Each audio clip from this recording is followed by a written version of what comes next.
which is sponsored by the Word on Wealth Radio Network. The airing of this program by this station is not an endorsement or recommendation by the station of the products or services discussed in the program. The station does not guarantee the results of any investments made by a listener to this program.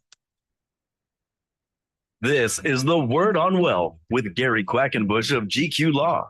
Gary is a San Diego financial solutions attorney, protecting people like you. The Word on Wealth team of financial experts is here to answer your questions and help preserve your family's financial future. Now, here's Gary. Wednesday is the day. I love Wednesday. I know it's hump day. It's the middle of the week, but that doesn't matter. What matters is today I get to learn with you more things about real estate. There's so much going on in the news about real estate, massive lawsuits that have affecting, basically the whole entire home purchasing, real estate purchasing and selling industry. And to talk about that and our sweet new feature that we've got running, we've got our real estate expert right here, Ken Pecus. Ken, how are you today, man? I'm doing great, Gary. How you doing? You are always doing great. I'm doing great also. That's why I like to have you on Wednesdays. It's not my hump day, it's my high day. I get to talk to you. You have been in San Diego. Oh, we're in San Diego. And it's like aren't we in the winter? This is winter, right? Or are we still in fall? Can't remember. I mean, some leaves fell off of one of my trees, so I think it's fall. Yeah. Well, I saw leaves on the ground, and last night when I left my office, it was dark, and I'll admit I really wanted to have my little hoodie with me. It was a little cool, so yeah. But the rest of the day was perfect, and today is absolutely perfect. I've been looking at property in Coronado, and you drive down the beach, and you go up the Strand, and you're like, oh my God, we live in a perfect place. Yeah, you can't beat it. I know it's pretty phenomenal. But the thing that confuses me is like right out in front of my house, we moved in, bought this beautiful house in Penasquitos, and my wife and I went, this is an absolutely gorgeous view. You can't see the neighbors because our house sits up a little bit. And we looked at each other and went, more palm trees. So I started planting palm trees 15 years ago, and there's 4 of them out in front. We have a pull-through driveway, and there's some palm trees that are now enormous. And what I get confused about is every 28 days they drop a palm frond. And so I'm thinking, wait, is it fall? It's like all year long, every 28 days, I get a palm frond. So it's like, okay, that's enough fall for me. Well, okay. So yesterday I was showing property up in Rancho Bernardo, and we went through Penasquitos. And one of the things, when you drive through, if you go off of Camino del Norte, go a little bit east and just go into some of the communities there, not far from where your office is. Right. And you've got rolling hills, and it's beautiful. And I was just telling my client who's relocating here from Colorado, I said, I don't know why people go to Tuscany or whatever. All they really need to do is just come out here. If you really want to go to that greenness, just drive out to Valley Center, go to Ramona. It's the same thing, and you can save all that airfare money. And no sooner had I said that, we went into our first place. We walked into this unit that was a little bit higher, and you looked out at the hillscape. I took a picture and I said, tell me that's not Tuscany. Well, it looks just like it. I'll text you the picture later when we're done, but I'm telling you, people don't realize we live in an absolutely beautiful topographical environment. Mm-hmm. Sometimes you need to take hold of it. It's true. It's just what I drove up to. We have a place in Julian, and it's funny because I leave my front door in Penasquitos and I drive to Julian. I got to take 78 through Ramona and all that. I can get there to Julian itself. I can get there in about 45 minutes.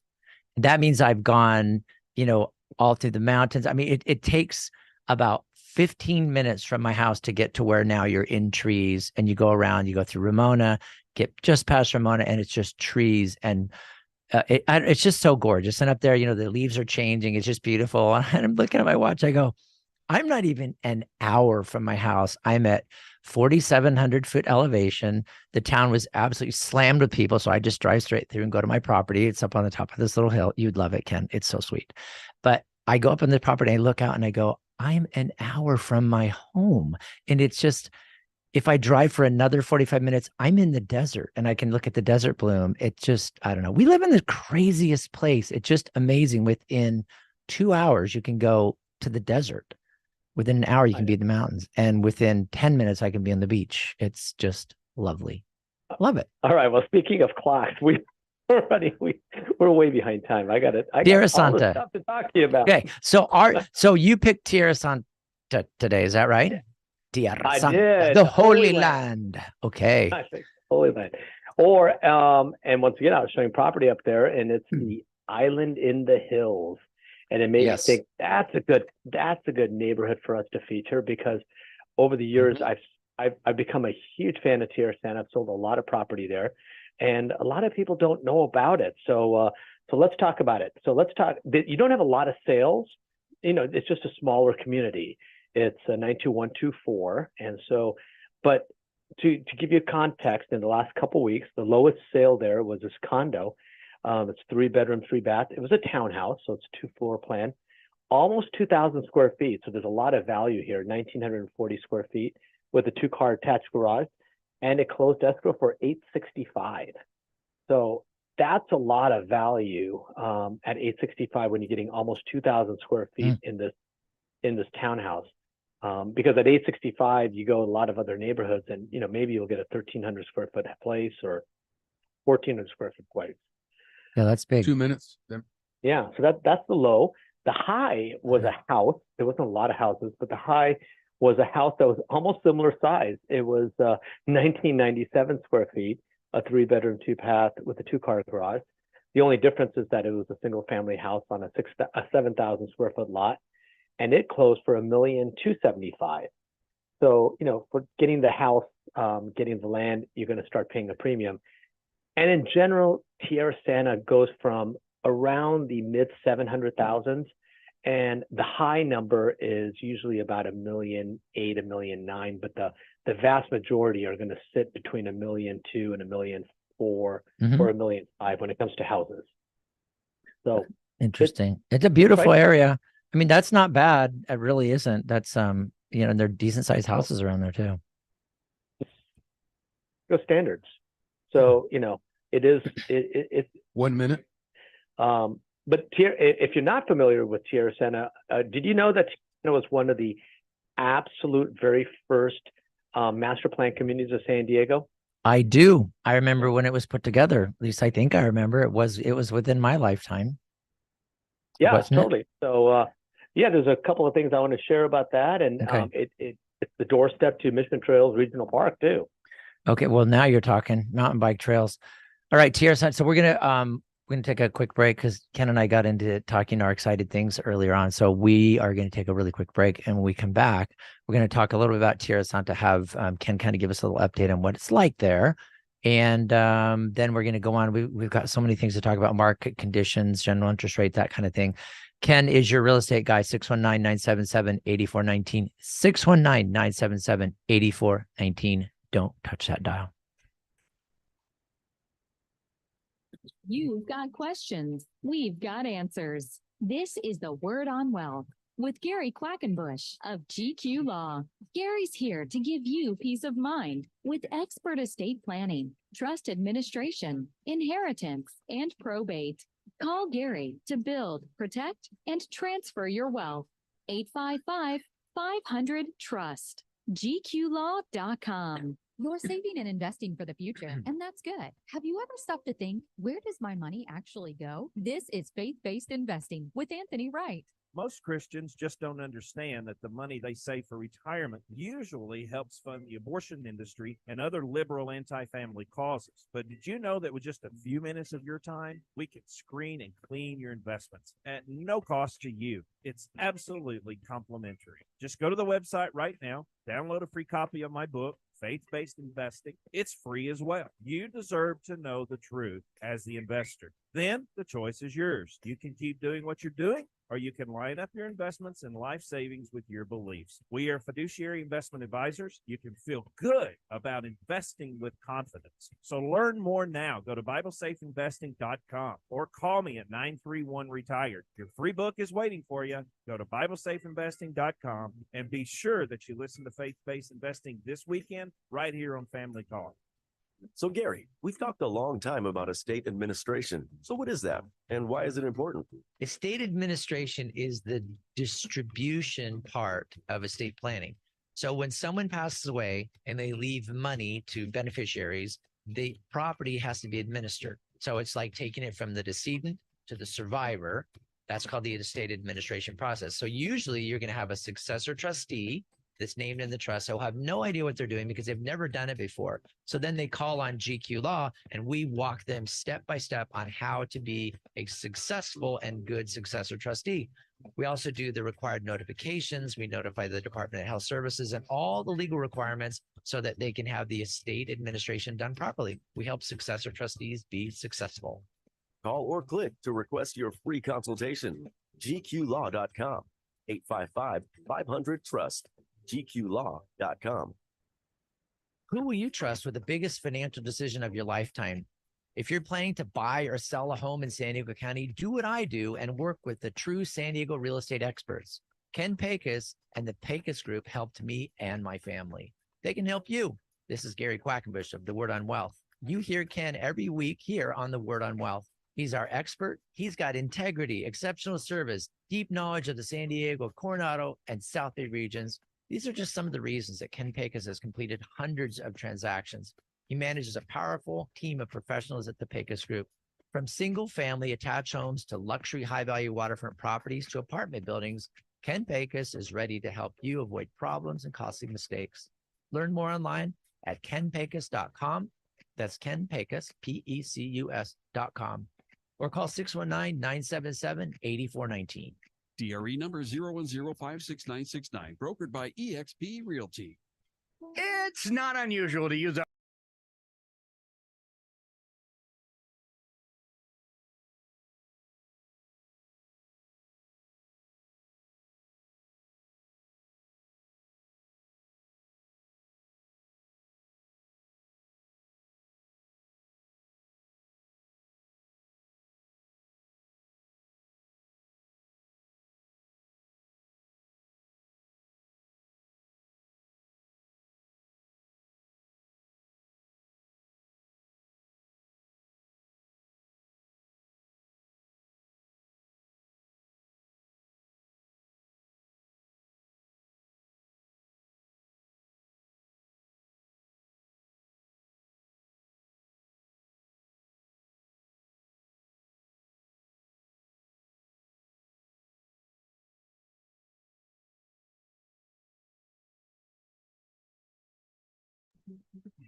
Tell a friend about this broadcast outreach, The Word on Wealth, with Gary Quackenbush of GQ Law. Call or click to request your free initial consultation or to talk with a member of the team. Call Gary at 855-500-TRUST. GQLaw.com. We are talking with Ken Pecus, who's our real estate expert here on The Word on Wealth. To get a hold of him directly, it's 619-977-8419. And I'm serious when I say that. From personal experience, from family experience, Ken is really the person to talk to. Get a hold of him and his team and find out, are you in for real estate investment? Are you trying to build or start a real estate portfolio? Are you buying or selling your home or rental property? He has all the tools. He does a really great job. And I just appreciate, as you can tell in hearing him talk about this stuff, this is his thing. It's his jam, and he can be your guy, 619-977-8419. If you want to talk to him like right now on this show, it's 888-344-1170. Ken, you're talking about Tierra Santa a little bit. Telling us about it, the island in the hills, the portal to Mission Trails. Love Mission Trails. Good mountain biking over there. Well, I love Tierra Santa because, first of all, a lot of people don't realize it's literally like 12 to 15 minutes to so much of the county. Like, you think it's first of all, where's Tierra Santa located? It's located off of I-15. The exits are Balboa and Tierra Santa Boulevard or Claremont Mesa Boulevard, and you go to the east, and you just go off the off-ramp, and that's where Tierra Santa is. You can go up to the 52 exit Santos, and you're in there. And what I love about Tierra Santa is that it is planned really well. It has its own, it has its own little shopping centers. It has its own high school. That's Canyon Hills High School. It has 2 middle schools and a couple of elementary schools. So it's a completely self-contained neighborhood. One other thing about it is that it has one of San Diego's jewels, which is Mission Trails Park. So you can get into Mission Trails Park in several different parts of San Diego, but Tierra Santa, once it was, once the plan was set up back in 1971, Mission Trails regional park came into being in 1976. So there's an entry into it from Tierra Santa, which is totally awesome. If you want to go hiking just for nice walks, it's right there. So I'm a big proponent. It's fun. It's fun to enter from that side. Mission Trails is very different than going through like the Old Potter Dam Road. Because I mean, when I go into Mission Trails, I ride mountain bikes and hike. It's beautiful. There's just a lot of acreage in there. And then you cross over and you can do the rock climbing and stuff like that. It's a fun place. And the thing is, it's going to be preserved out there forever. It's always going to be for us to play. And it's right there. First time I went to Tierra Santa, my friend of mine said, "Hey, have you ever gone riding out Tierra Santa?" I go, "That's Mission Trails, right? Let's go." So we drove right into Mission Trails. I mean, to Tierra Santa. There's a big old parking lot at a trailhead, and you cross this really sweet bridge, hiking or riding or whatever, and it takes you into this like land of trails and places to go. It's really fun. It's totally awesome. And the last thing I was going to point out in Tierra Santa is that there's a little bit of something for everybody. First of all, Tierra Santa has the Murphy Canyon military houses. So there's like 2,300 homes there that are just military. So one of the things about Tierra Santa, it has a really diverse community because it mixes the military with civilian seamlessly in there. And then you have the more older established part of Tierra Santa, which started out in the 70s and early 80s. And then you had the final build out, which is Tierra Santa Norte, which has much more newer homes and developments. And that came out in the 90s and it built out then. So anyway, it's a great option if anybody is looking for a contained community where you're really close to everything, but you're far away from everything. That's the whole idea behind Island in the Hills. Tierra Santa is an option. So excellent. That's my spiel on Tierra Santa. I like it. Okay, so if you're thinking about it, I mean, you figure out what your mortgage is going to be, what you can afford, and then that's when you start looking at it, and that's where Ken takes you to Tierra Santa. If you're in that price range, if you want to move up there, it's neat. It's a neat community. Thanks for that.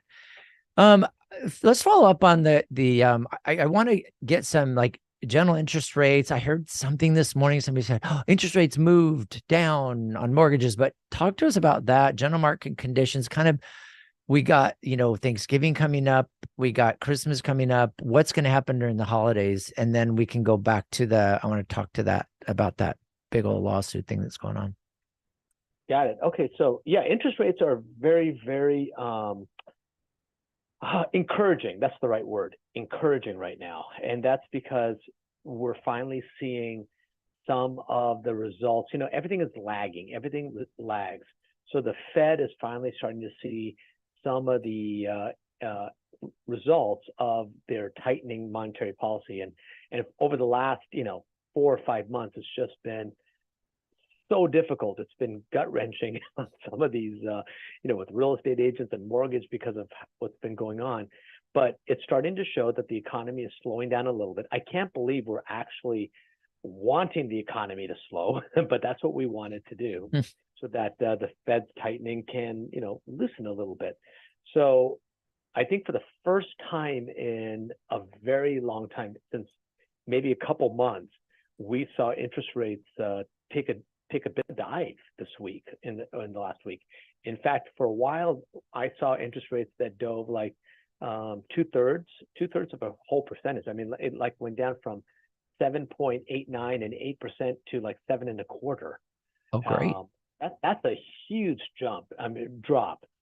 And I've been checking in now. They fluctuate, and with every word that the Fed or the Wall Street does, but they seem to be holding at least a half point lower this week. Some of them I've seen a little bit higher. I mean, a bigger drop, but pretty much they've made a decent little drop there. And so we're just kind of watching. I've been reading some of the Fed governors and what they're saying, and I can see a consistent message that's coming across from starting with Powell and down to the other Fed governors, that they're telling people that people just need to be flexible on how they do their long-term outlooks. And overall, I think what they're saying is we're not going to do anything right now because there's too much in flux. There's too much happening, and we're starting to see some of the unemployment numbers go up a little bit.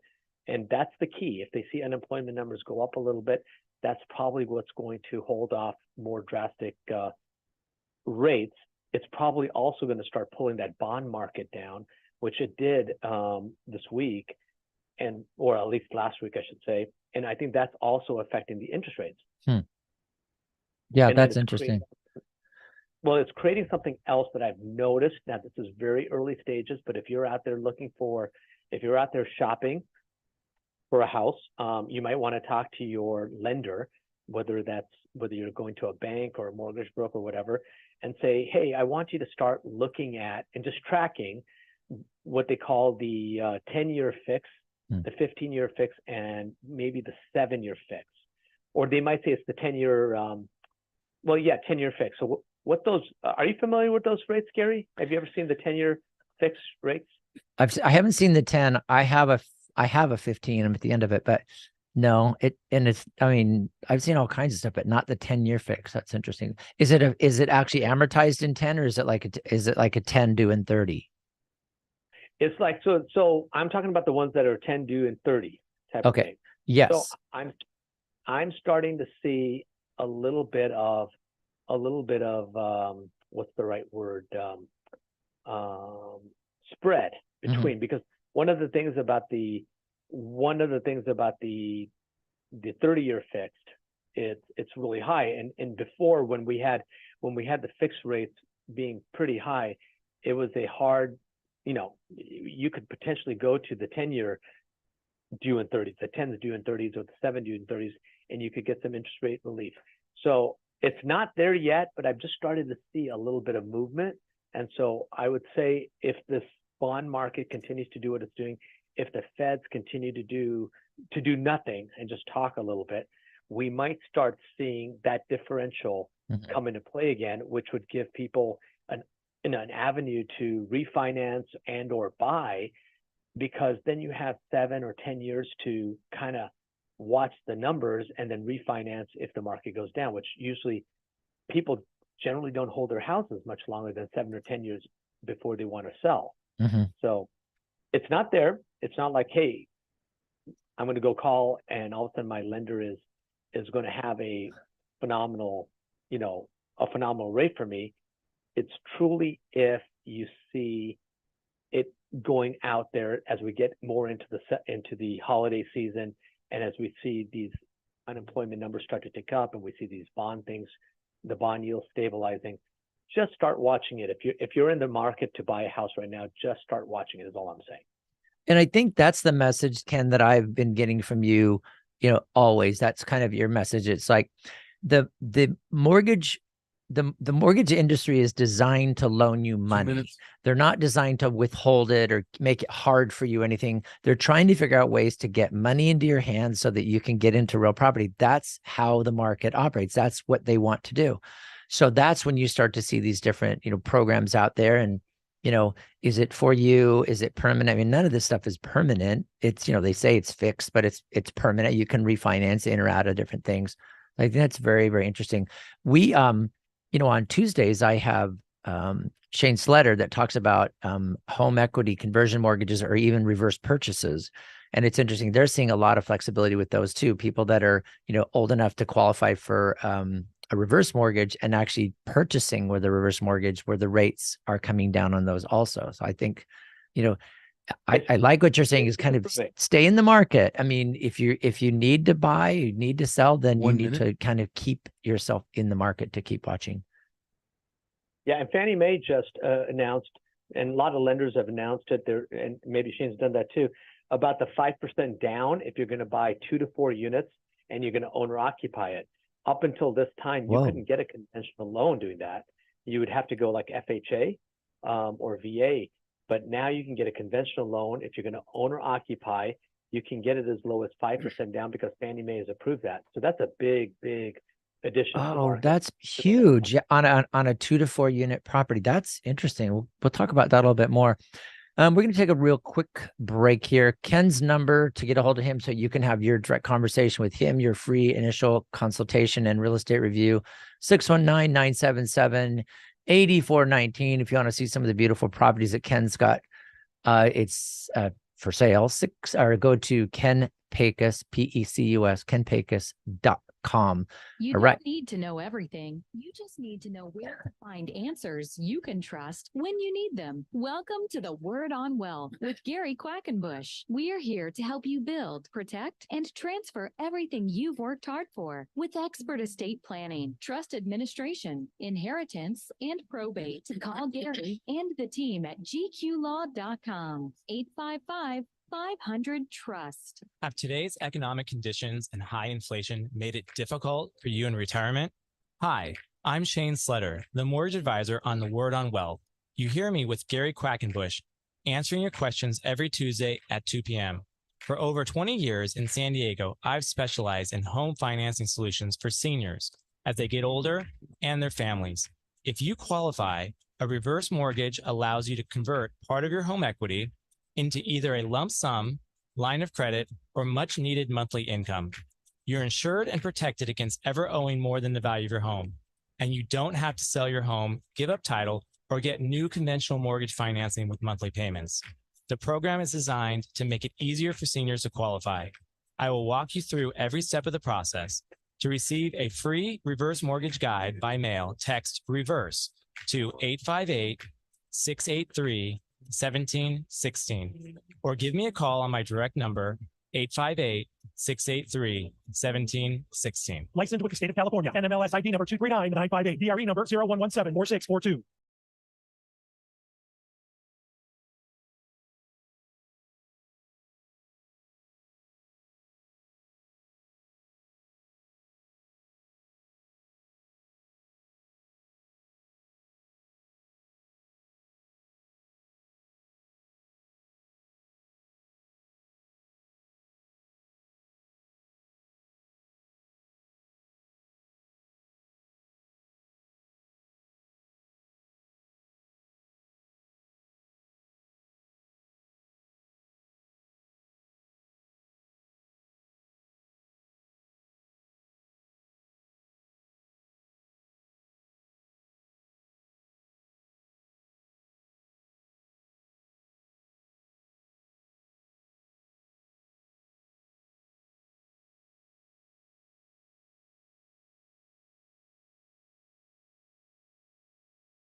$500-TRUST. Or go online and download Gary's free ebooks and videos. Read Gary's blogs. Call or click to request your free consultation or to talk with a member of the GQ team. That's gqlaw.com. 855 500 trust.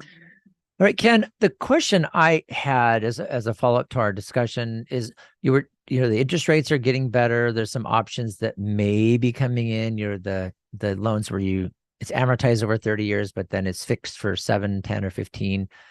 And then this new thing that you just mentioned, which I thought was really cool, that Fannie Mae, I want you to kind of go over that and tell us kind of the effect of that. Fannie Mae approved low down payment, owner occupied for 2 to 4 unit homes. That's a popular thing in San Diego, right? Aren't there a lot of 2 to 4 unit buildings around? They are.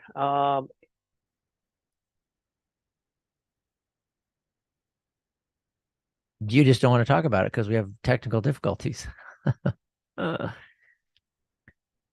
So the idea of that is when Ken talks about this, a lot of times he'll say you have 2 to 4 units and you obviously only occupy one, but he was talking about this really interesting scenario that we had was right where we have if you want to buy units, right? We want to buy units and then eventually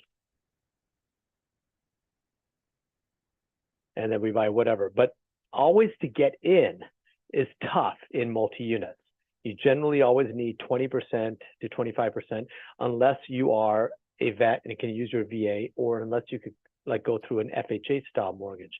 But now, if you're just anyone and you qualify, you can qualify under a conventional mortgage, and Fannie Mae has approved as low down payment as 5%. So let's say you have you have a duplex, a triplex, or whatever, where you go and you live in one of them. You have to live in one of them. You can then have the rents from the other units to offset your mortgage payment. And sure, maybe you don't have a big backyard because you can't, because you have other units in there. But what you're doing is you're building equity and you're getting your tenants right away. And then a few years down the line, a couple years down the line or whatever, you can literally, just move out of that unit, rent it, and either sell this place and do an exchange into something bigger, or maybe pull some money out to go ahead and buy yourself another property. But then now you have a multi-unit property that normally would have been very, very difficult to come by because you would have had to have a lot more cash down payment. So it really opens the door for a lot of people to consider this. Interesting. Well, and so it's the same thing. I mean, your company, you do a lot of those multi-units. I know that's what you helped me with. But as far as getting into those properties, so is it the same process? Do you want people to go and get pre-qualified, or do you want them to talk to you first and say, maybe it's an option? Let's talk about numbers. We always start with, let's talk about it first. Okay. Because everybody is different. So these are, when we're talking, on these calls, or when we're talking just on the phone, or I've had a couple of calls, not when we're on the radio, but from listeners. And what's really important is everybody is just different. So I just have to listen, and we just have to listen to what your story is, what your world is, what your goals are. And from there, we can, and you can create a plan. I think it's really, for you to just go and do something because it's there might not be the right thing. So I always say we start with the conversation, no matter what. Okay. And and that's, that's what's important. I mean, I like all my professionals, all my experts to offer that. And Ken does, again, his number 619-977-8419. What about seasonal? Leads into the next question. Okay, go for it. Well, just so what you just said kind of leads into, you had said you wanted to follow up on the pending litigation nationally, and this is a great conversation to have because it's going to change how real estate is handled in the United States, not how real estate is handled in San Diego or Rancho Penasquitos or California or the Western. It's how real estate is going to be handled in the United States. And the earlier people understand how this is going to work, the better. So I think this conversation is really good.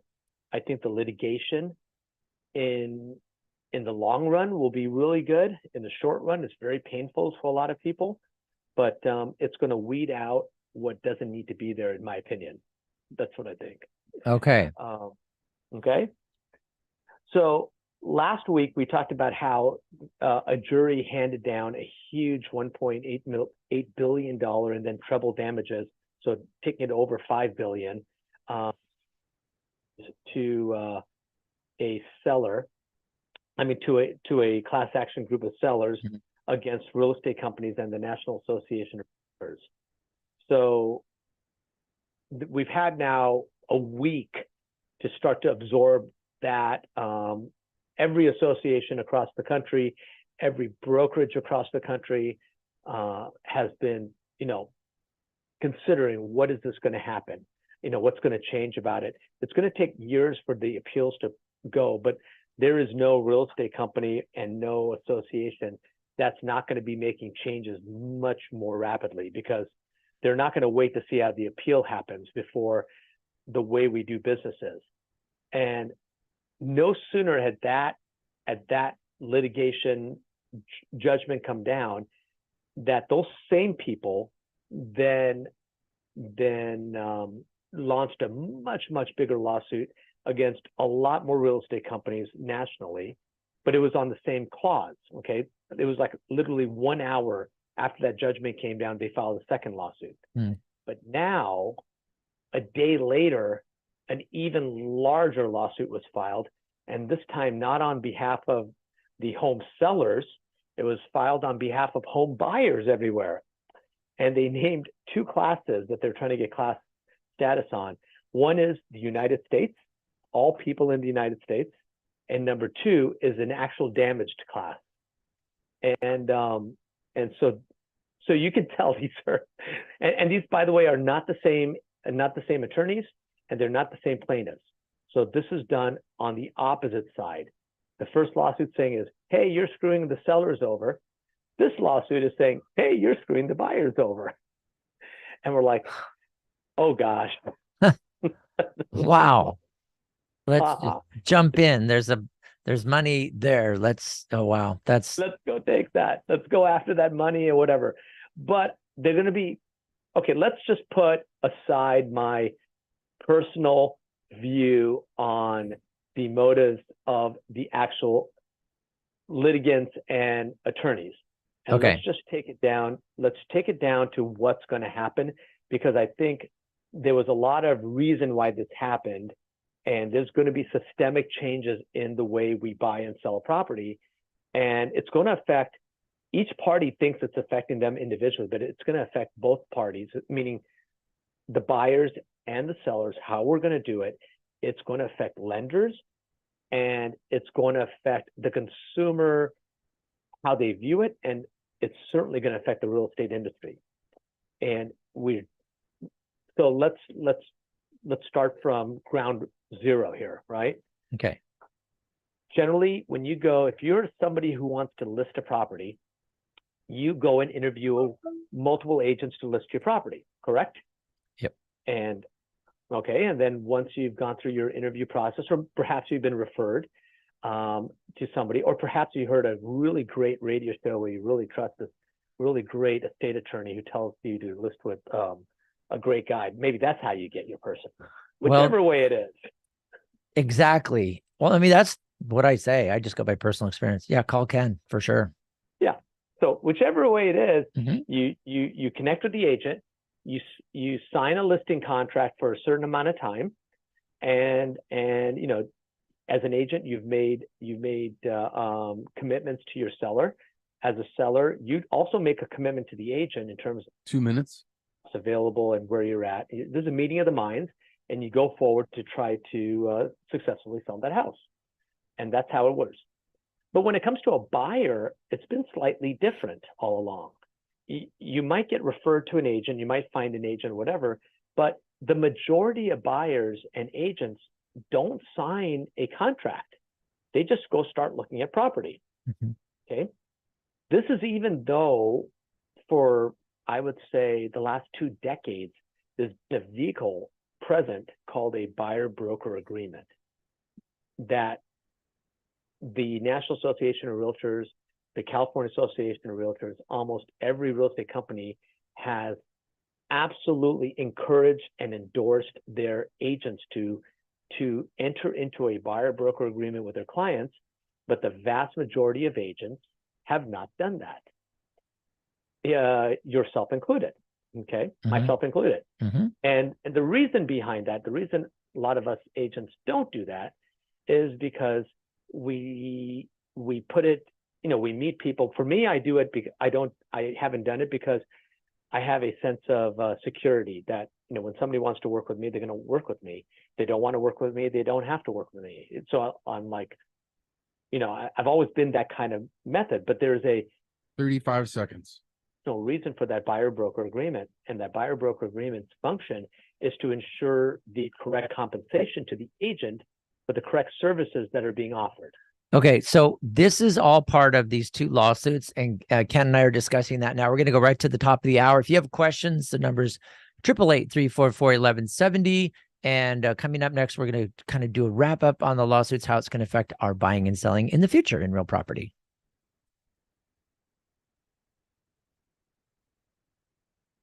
You've got questions. We've got answers. This is the Word on Wealth with Gary Quackenbush of GQ Law. Gary's here to give you peace of mind with expert estate planning, trust administration, inheritance, and probate. Call Gary to build, protect, and transfer your wealth. 855-500-TRUST. GQlaw.com. Gary, how do you and your team help our listeners avoid probate?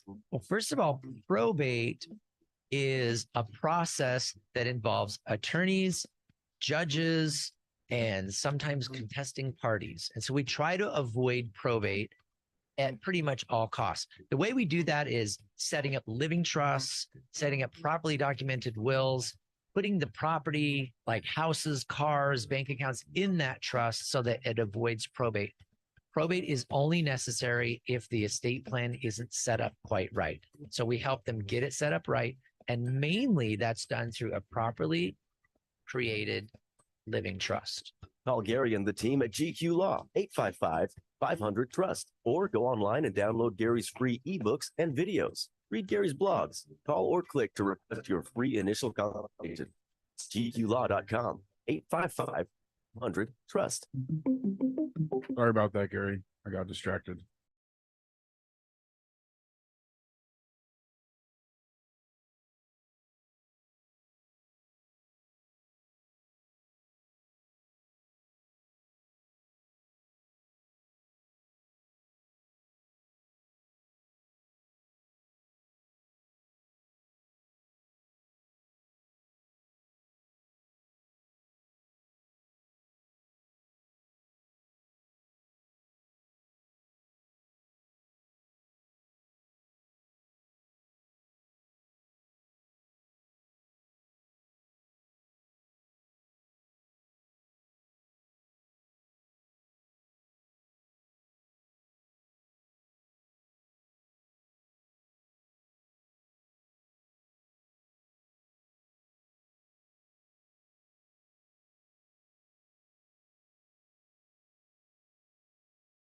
About this broadcast outreach, the Word on Wealth with Gary Quackenbush of GQ Law. Call or click to request your free initial consultation or to talk with a member of the team. Call Gary at 855-500-TRUST. GQlaw.com.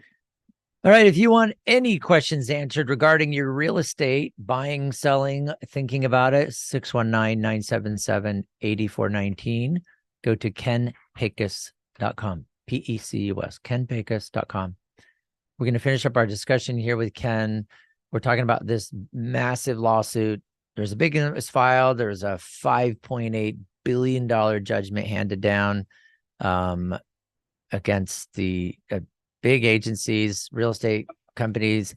And then there's another one filed, and now there's one on behalf of the buyers. So Ken is telling us about, and I want you to just kind of finish up on this, Ken, is like, how's this going to affect what we do as well at the whole thing? We got lenders, agents, consumers. How's it going to change our real estate world? Sure. It's so in the past, a lot of times I think this is the agent's fault also. This is my industry's fault, whatever. They made buyers feel like, hey, come on in, don't worry about the commissions. The seller pays the commissions because of the way it was done through the MLS and clear cooperation. all that sort of stuff. Well, there was always, a buyer's agent gets paid just the same way a seller's agent gets paid. Everybody gets paid for a certain amount of things, but they made it seem that way because often a buyer doesn't have a lot of extra cash. And this was created the MLS cooperation system was created because often buyers who are trying to get into the properties, barely have enough down payment. We're just talking about down payment right now, let alone the closing costs. If you were to add in the closing costs of a real estate agent's commission, it could be prohibitive for some people that are just trying to get into the market. So the way it was set up in the MLS, where a seller goes on to contract, and often the listing agent negotiates a commission with the seller and then agrees to offer part of that commission out to a buyer's agent, was enabling a buyer to come in, have their own independent representation, yet that agent can still get paid. So what's going to happen now is a buyer is going to be responsible for paying their agent directly, and a seller is going to be responsible for paying their agent directly, which makes sense. If you contract with a contractor to rebuild or remodel your house, you're contracting with that contractor, right? You're setting up the agreement and you're going to pay that contractor. So anything you want to do in general, you have to pay. So the way they had it structured, where it had this visual of where you can go buy a house, you can get representation from an agent, and don't worry, you don't have to pay the cost of it's free. It really is not free. And what this is doing is it's changing that mindset. But for a real estate agent at the same time, it always used to create a lot of trouble. You worked with somebody for a very long time and whatever, and all of a sudden that person went in and they went into an open house and they decided to buy that open house. Buy that house at the open house and whoever was at that open house. And well, because they didn't have a contract, they could do that. And in California, the general rule is procuring cause on a real estate contract is the agent that writes the offer. Mm-hmm. So it was kind of a, wild, wild west free for all when it came to buyer's agents. So what this is going to do is it's going to force a buyer and a buyer's agent to enter a contract the same way a seller and a seller's agent enters a contract. Okay. And so that's a definitive difference in how things are done today. There are definitely absolutely some buyer's agents out there that only work with buyer contracts, and they're ahead of the game. And it's in terms of training, but real estate companies across the country, the associations across the country, they're all launching new training on realtors on how to get actual buyer contracts submitted. Mm-hmm. And here's what people need to understand. What hasn't changed is that all real estate commissions at all times are always negotiable. It doesn't matter who the agent is. It doesn't matter who, whatever. There is no standard commission. There is no set commission. There should be no customary commission. Every commission between an agent and their client is negotiable. And the agent might say, no, I'm not going to do that work for that price. The client might say, no, I'm not going to sell for that. So everybody has their own fee structure. That's number one. Number two, once buyer broker agreements become much more prevalent, and it'll probably ramp up over the next few years, although I would suspect most large companies are going to, insist on the practice for their agents who are working in their companies on a much sooner time period. And what's going to happen is that buyer is going to lose their, I can do whatever I want with anybody I want until I sign a contract. They're going to have to probably start committing to somebody, mm-hmm. because it's going to be very difficult to get an agent to work with them unless the agent has some concept that they are going to be compensated under their expected fee schedule at some point, which mm-hmm. then brings you back to those buyers that are buying VA and have very little down and have very little down payment, but they could qualify for the loan. And the question happens then, how are the buyer going to pay that? Because with VA, you can do a VA loan, no, where you don't have any costs and the bank will finance it. I think this is where the lending parties are going to have to get involved, because the lenders are going to have to recognize in the future real estate commissions as being part of a closing cost.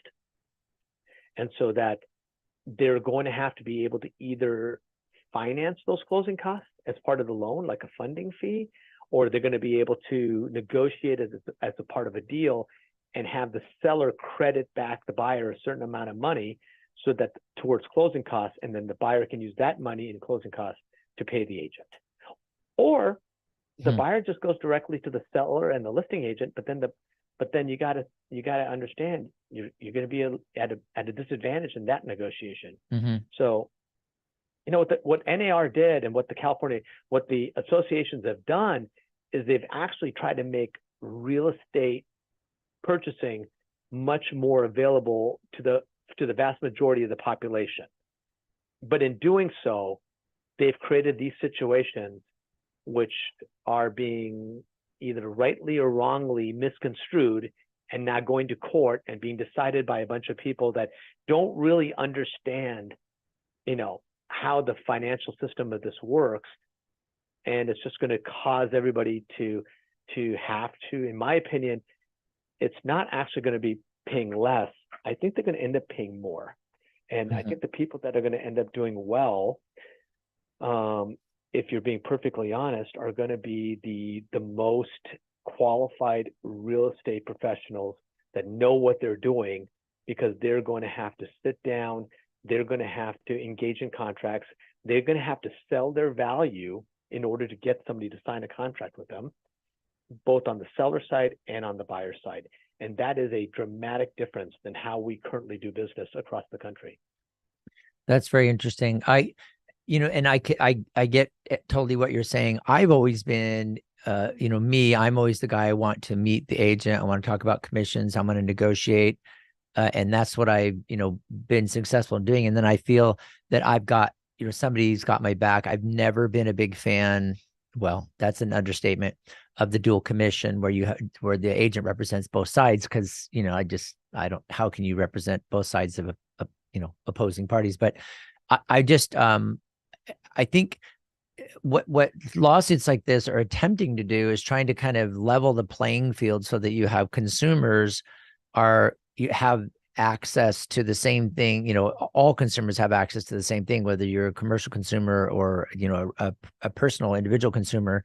And they try to sort it out. But anytime it's legislated, anytime it's done by lawsuits, by class actions, you're still put into a class, and there's decisions and things being made that are going to affect a class. And so a lot of these things end up sorting themselves out, but none of this goes away for free. I mean, it always gets paid for. People aren't going to say, oh, wow, gee whiz, I'm going to go ahead and sell everything I've got. I've been working for 40 years doing this. I think I'm going to go and sell my home and sell my cars and live, and go rent an apartment now and then hand all my money back to my clients, because that just doesn't happen. I mean, the economy, we live in a free economy, the laissez-faire economy. And it's like, things adjust, and who benefits? Hopefully it's going to be, ultimately it's going to be consumers are taken care of. That's kind of the aim of these things.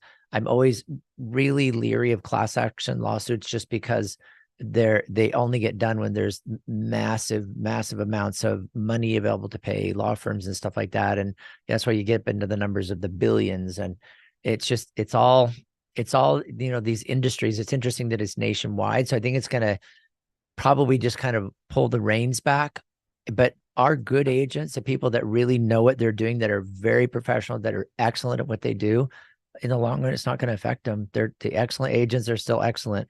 The crummy agents shouldn't be doing it anyway. I just feel like if you are good at what you're doing, like you are, Ken, it's just, you're going to figure out how to keep going and representing people and doing a great job. And, some of these agents that were taking advantage of it, this is what happens. It happens in law firms. It happens to everybody. It's going to winnow down. It's going to winnow down the people. And for the people that are listening, for the listeners there, what this says is that, first of all, be prepared if you're going to buy. be prepared to be going under a buyer contract, a buyer broker agreement.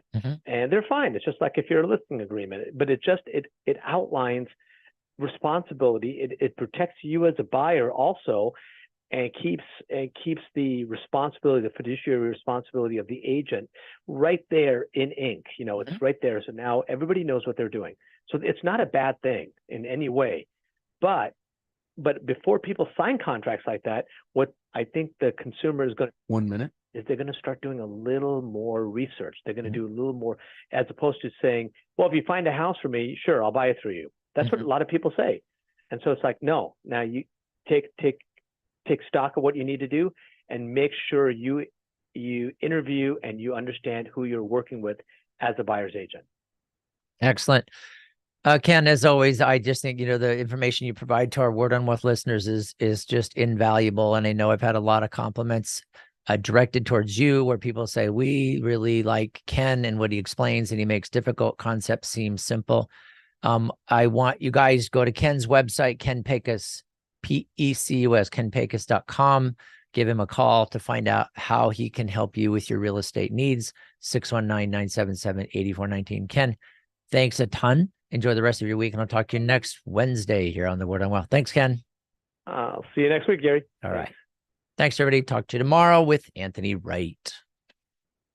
Tell a friend about the Word on Wealth, featured since 1995, with financial solutions attorney Gary Quackenbush, an expert in estate planning, wills and trusts, and tax problem solving. Gary is past president of the California Society of Tax Consultants. Reach out to us. The Word on Wealth team of financial experts is here to answer your questions and help preserve your family's financial future. The information you hear on the Word on Wealth is for general information purposes only. This program discusses general financial and legal topics. Seek legal advice from a competent lawyer for your individual legal needs. The opinions expressed here do not necessarily represent the views of Salem Media Group or its sponsors.